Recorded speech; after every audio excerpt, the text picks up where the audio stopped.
the establishment knows that they're or at least they feel like, there's nothing they can do. Like accusing someone of being a pedo is like the worst. That even here in America under Reagan's country, that would be the end of you. That's gone. Yeah.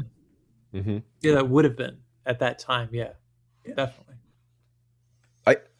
I think this is partially to like answer a little bit of your question as well. There's like where are we right now? Is I think Marx is probably more popular in the United States than he's ever been.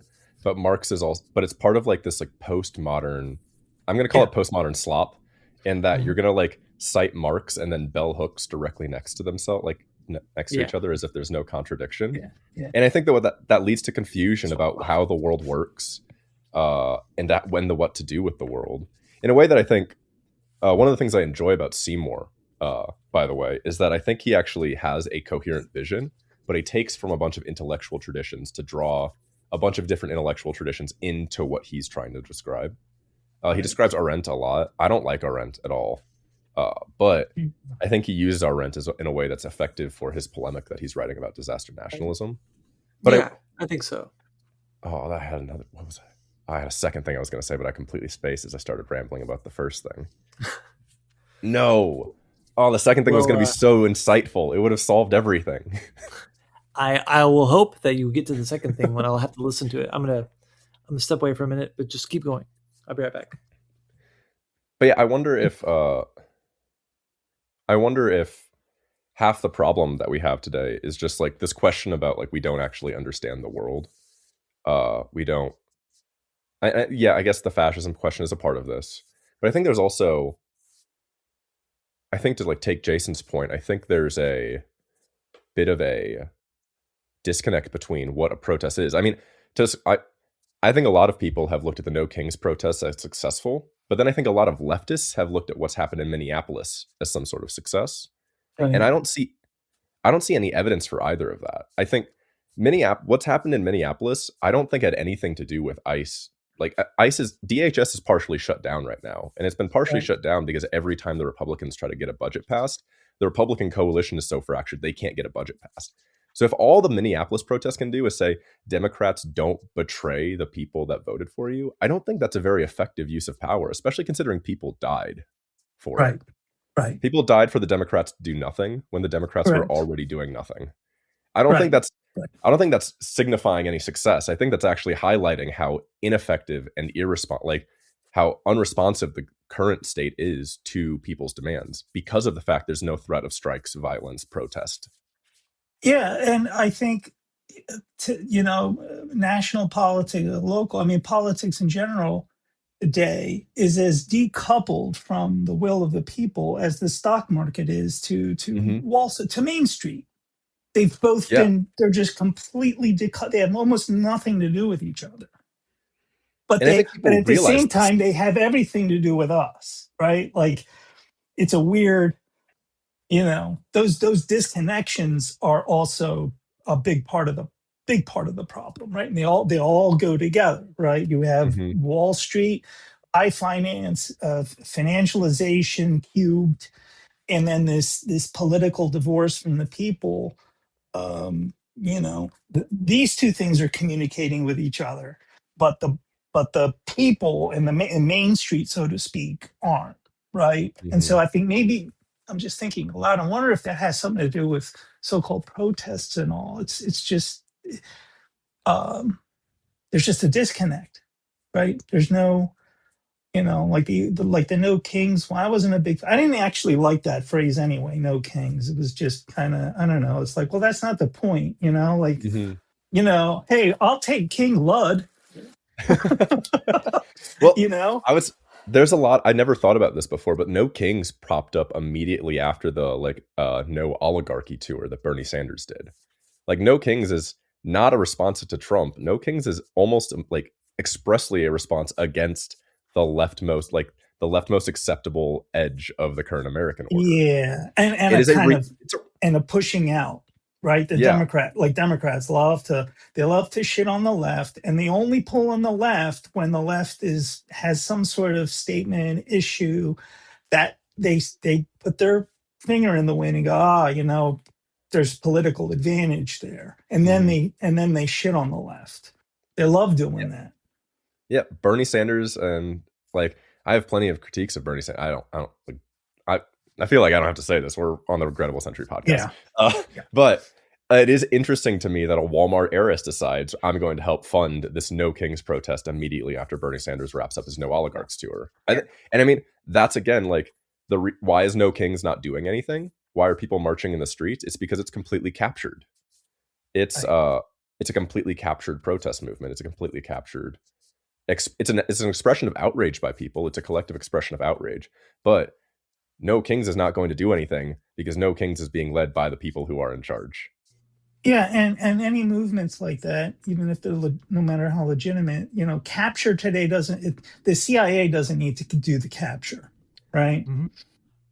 They still probably do, but it doesn't need that kind of vulgar infiltration anymore. The system just sucks it up. They get a signal over there and they go, it's not a big deal.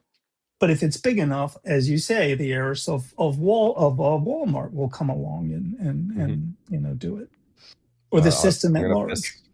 I'm gonna piss a bunch of people off. Well, I don't know how many people it pissed off, but who needs CIA infiltration when you have socialists like Groundwork and SMC? That's my DSA discourse for the day. And now we can go back to the book. I know a lot of people. Not to get into a tangent, but again, like I said earlier, I just try to pull from authors and people what's useful to me, and I don't, I can make decisions about what to include. But Rockhill's Who Paid the Pipers of Western Marxism, and there were some reviews, and when I would read the reviews, I was like, motherfucker, you didn't read this book. So I decided to read it. So I'm almost finished it, and maybe there's a couple of things that are maybe he's reading too much. But overall, the idea of intellectual production, intellectual consumption, and then material production, material consumption. If you have an intellectual class, whether it's CIA infiltrated or not, but if you have an intellectual class that is not really fully connected back to the labor class, to the working class, again, you don't need the CIA for that. It can. Mm-hmm. That word piper is I can't, and I do feel that in a lot of online spaces. I do feel there's been a piperification, and again, it goes back to that point of people being, that we're not working with understanding how the world works, and probably not really understanding, not capital, the work per se, but just what is capital itself. And I think that right. And so even the idea, well, I'm an anti-capitalist, but the goal isn't anti-capitalism. It's maybe more to transcend capital itself, right? The fascists claim to be anti-capitalist. Yeah. Well, and in a sense, I would say that the fascists are anti-capitalists. They're at least against. They want to direct it. They want to put their spin on. Right, but they don't send the capitalists to the camps. They're anti-liberal and not in the sense of being only against voting and only against. Right. They're anti-liberal in the sense they are against everything that liberalism hath wrought, which definitely does include, like when Starbucks buys up the local coffee shop and then replaces it with Starbucks, right. And the hardworking local business, which also employed your friend, whatever. So you knew your boss and whatever. The small businessman got bought out by the big businessman, and nobody has any benefits anymore. That's liberalism. Mm-hmm. Liberalism is not just you paint a rainbow on your cheek for Pride Month. Right. It's also Monsanto, meaning that you can't. The wind blew some of these seeds over into your crop, so now we own your farmland. Right. That's liberalism. Yes. And the Nazis and the fascists and the Iron Guard and the Phalange, all these spectrum of rightist political formations in the 20th century were a response to that, and also a response to the way that the socialist movement kind of seemed to them like elements of liberalism that we still don't like that either, but they were against capitalism. The reason why the Night of the Long Knives happened is because the Nazi leadership recognized that they might lose control of their party to these rabid anti-capitalists who were also anti-Semites, but like they were anti-capitalists.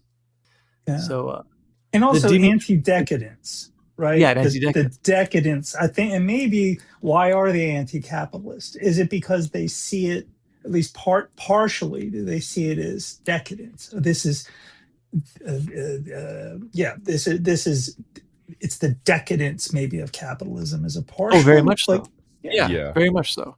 I mean, like, there's a certain utility when George Dimitrov kind of like arms the common term with a certain perspective about fascism as capitalism in decay, and it's like get all the left wing, the New Deal types on your side. We're gonna beat fascism.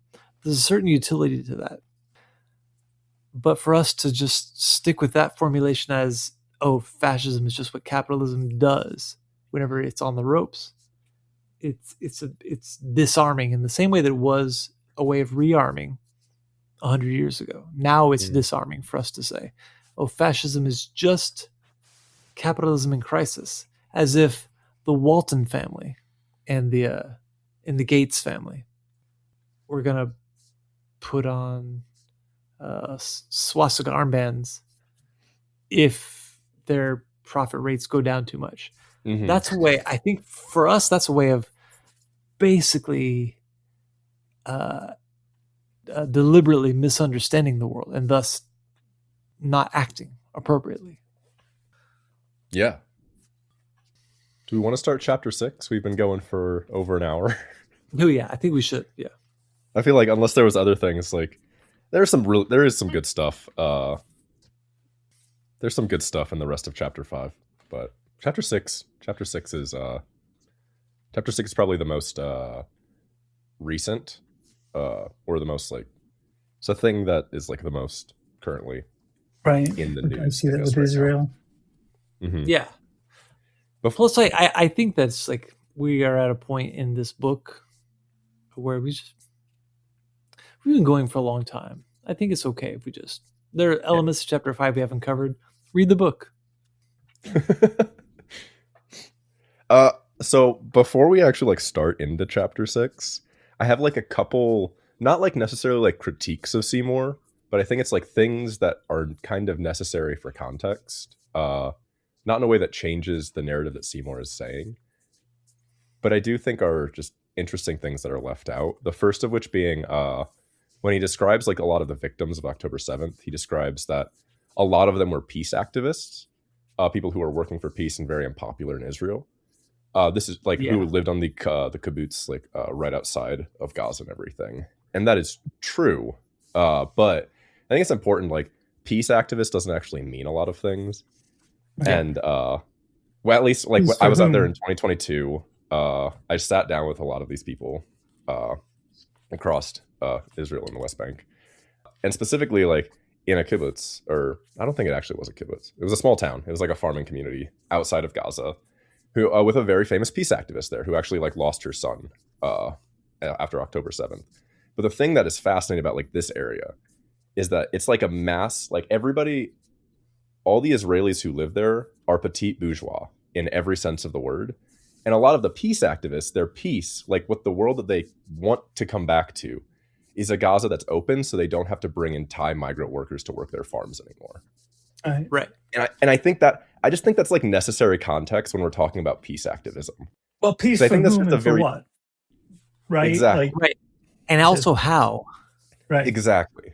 Like this is it's a neo-colonial framework of just we want a larger like excess labor population. And this isn't to like if people die, people dying is bad. But I just want to like point out that like the peace activist frame angle is like a thing that exists, but it's like more complicated, and that what these more peace like activists are pushing for, they want to liberalize Israeli society. They want to take colonialism and turn it to neo-colonialism, as we've done in the United States, where you have a lumpenized excess workforce that can work for super low labor, and they don't have to bring in a migrant workforce to do it anymore. Like that is the end goal of the peace activism. So I just want to like provide that context when Seymour's talking about the peace activists. Okay, that helps. Yeah. I mean, it's like peace activists at a music festival right next door to an open air concentration camp where people are dying of malnutrition. It's like, yeah, I think there's a better way you could be a peace activist, and yes, it's probably not this way. One of the most enlightening, like one of the strangest like things that I heard when talking to this woman who was living in this town, like right next to Gaza. Like I got to go up to the Gaza wall and everything. She was describing how when she moved there, nobody lived there. But what she's describing is like, this was the land that was purged by Israel and taken from Egypt. Like it was like, oh no, there was a desert here. And now look at our beautiful farming community that exists. Yeah. And it's like, in the end, it does circle back to this Zionist framework. And again, it doesn't actually change the narrative of Seymour's stuff. It's just like, I think Seymour is still correct in all of the things. Like, I think his description of this, the chapter title is Genocide Shrouded in Darkness. I think his thesis about like Israel kind of like being the vanguard of this disaster nationalist movement in a lot of ways is correct. But I just think that little bit of context is good. And the second thing, I've been going for... Go ahead. No, go ahead. Oh, my second thing was just, I think he gave the Biden administration, he got them a little bit off the hook. A lot of his description of the Biden administration was that like Biden it was like he inadvertently or he like foolishly kept the same policies as Donald Trump regarding the embassy in Jerusalem. And I think that partially that's just because of when this book was written and published. Maybe, but I do think there's like, Biden is as much of a disaster nationalist in that he is institutionalizing the violence and the disaster nationalist Zionist too. As yes, an outright Zionist. Yeah, and he said so. Exactly. Yeah. And especially after the election, finding out that there was no attempt at all to like coordinate a ceasefire. Yeah. I think those are just two important pieces of context that I wanted to throw in. But now we can talk about the chapter. I do have one question with regard to Zionism, and I feel like I'm seeing a bit of a kind of almost this idea of Zionism has a hold on America. It's not America first, it's Israel first. And I'm wondering if, from my perspective, my question is, are we confusing the specific influencing and lobbying measures and of sort of the Zionist, the intellectual production and ownership, with America being some sort of subordinate? Because I don't see America as subordinate. America invented all this shit, you know? Like we invented that shit. We invented Nazism. All the stuff that's happening, we're the ones that were the model for this stuff, right? And is it the case if we were to push a button and no more Zionism, we're still left with what we have here? Mm-hmm. So is Zionism being treated separately from the larger colonial imperialist project?